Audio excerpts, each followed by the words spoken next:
DVD Bulls Pacers in Indiana. Dwayne Wade coming off a 35-point game last night against the Knicks, but despite the school handshake, he struggled tonight.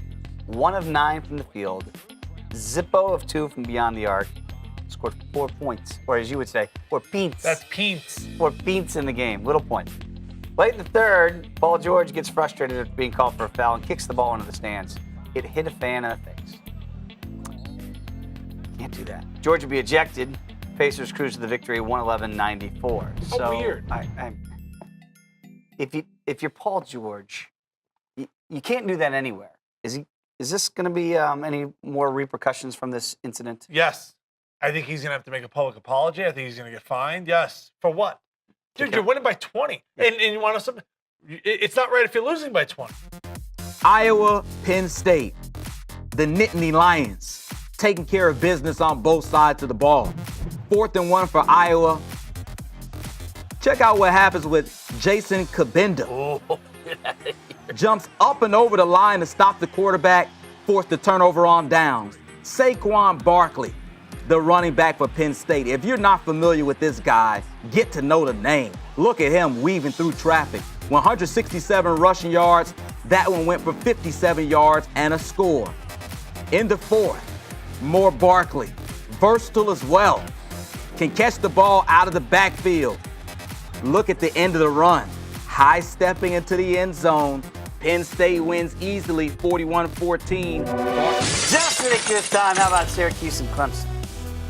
Dante Strickland going to catch it on the sideline, and Ben Boulware is going to play like he's in the WWE because he just body slammed him. Suplex. Got penalized for it.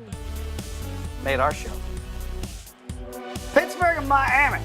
In it play action. Brad Kaya. David Njoku.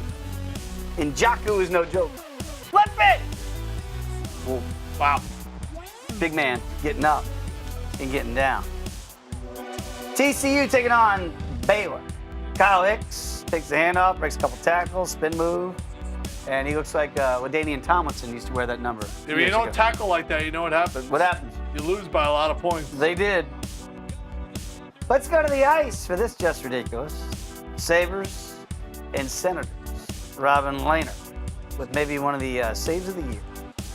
Jean Pajot gets nothing because Lehner gets over. How do you get that stick over? Save. Virginia Wake Forest. Check out this nice one-handed catch. Johnny Dowling makes the back shoulder one-handed catch for the touchdown. Against the Fighting Ovi Mihalis. Where's my burger? Texas Tech taking on Texas. And Dante Foreman looks like he's got a score, but look at Douglas Coleman rip it out. And he scored. What? The only thing is that the refs missed this. His right foot's going to hit the white chalk at the 2-yard line. They reviewed the fumble, but not that. Touchdown stood. How about this? UFC Fight Night 98, prelims in Mexico City, and that was Douglas Silva de Andrade. The nice spinning back fist, knocking out Henry Briones. Good night! Wake me up later. But the most ridiculous thing that we saw this evening, Timmy, Syracuse Clemson, Austin Wilson, back to pass, tries to dump it off. Ball's tipped multiple times, goes off somebody's foot at one point, and Tanner Muse eventually comes up with it, runs it back 64 yards for the pick six.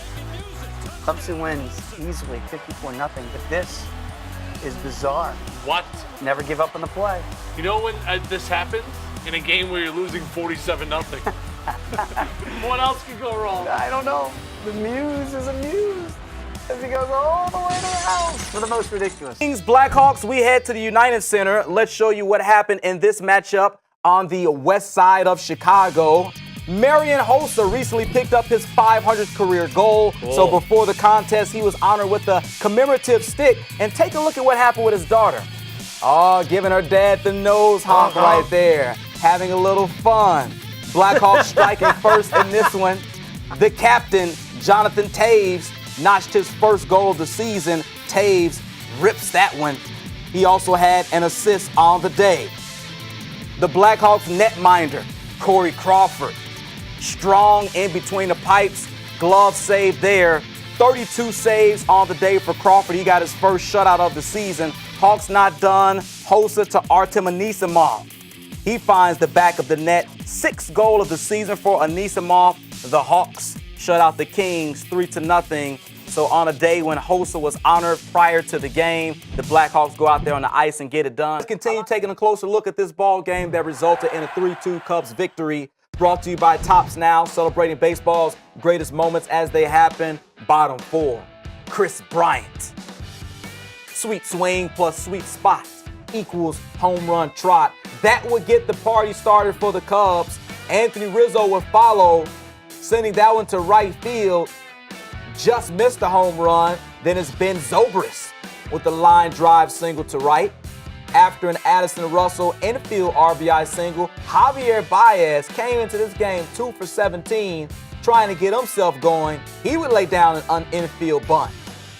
David Ross, the catcher, would step to the dish, and he drove in Baez with a sac fly to right. So the Cubs did all their damage in their 4th inning, and that was the difference. Yeah, and of course the home run was huge. The very next pitch, Rizzo almost takes him deep. And then Addison Russell gets a little swinging bunt. The biggest at-bat of that inning, in my opinion, was that little bunt from Javi Baez. Yeah, Okay. he was struggling. We all know that he's chasing pitches way out of the strike zone, but that's a bunt for a base hit on his own. Let's go back to John Lester Yeah. and take a closer look at what he did on the mound, starting for the Chicago Cubs. Brought to you by Tops Now, celebrating baseball's greatest moments as they happen. Lester showing why he's a big game pitcher, gets it done in the World Series. He would strike out the side to get things started in the 1st inning. The Southpaw went 6 innings, allowed 2 runs on 4 hits while striking out 5. What was your take on Lester's performance tonight? Well, he's just a battler out there. And I know that these guys on the Cubs felt really comfortable and confident with him on the mound in an elimination game.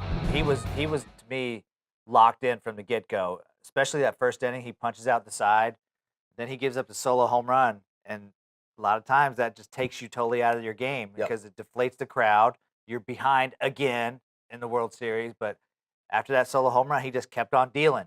And, you know, guys were getting on base. He kind of worried about him for a brief moment, then finally got to realize, okay, let me just let David Ross try to throw these guys out. My job's to pitch tonight, and that's what he did.